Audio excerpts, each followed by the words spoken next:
Les forces républicaines de Côte d'Ivoire, la gendarmerie et la police nationale ont marqué leur présence sur le terrain. Une opération baptisée Amitié Ivoiro-Burkinabé a été montée pour sécuriser la 5e conférence du TAC, le traité d'amitié et de coopération entre la Côte d'Ivoire et le Burkina Faso. L'opération a mobilisé environ 1800 éléments.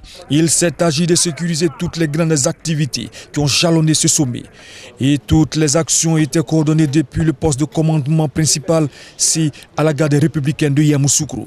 Toutes les activités ont été sécurisées et que tout s'est déroulé dans la grande quiétude.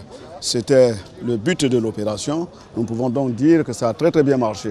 Et ceci grâce à la contribution de toutes les forces, la police en grand nombre, la gendarmerie également et évidemment les militaires des forces républicaines de Côte d'Ivoire.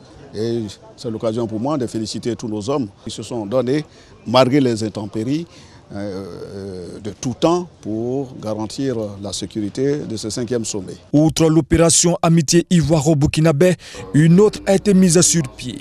Elle est baptisée Opération Vigilance renforcée pour mettre fin aux agitations et mouvements sociaux liés aux problèmes de facture d'électricité.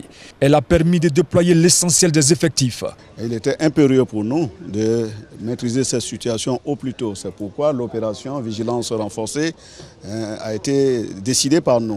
Et là aussi, à peu près 8000 hommes sont déployés sur l'ensemble du territoire, dans toutes les localités, pour apaiser cette situation. Aujourd'hui, nous pensons que ça a atteint son objectif. Le calme est vraiment revenu. Et la sensibilisation des populations aidant, nous pouvons dire que la sécurité est revenue et que la paix est démise encore. L'opération Amitié Ivoiro-Burkinabé a mobilisé 1290 éléments des forces républicaines de Côte d'Ivoire, 300 de la gendarmerie et 200 de la police nationale.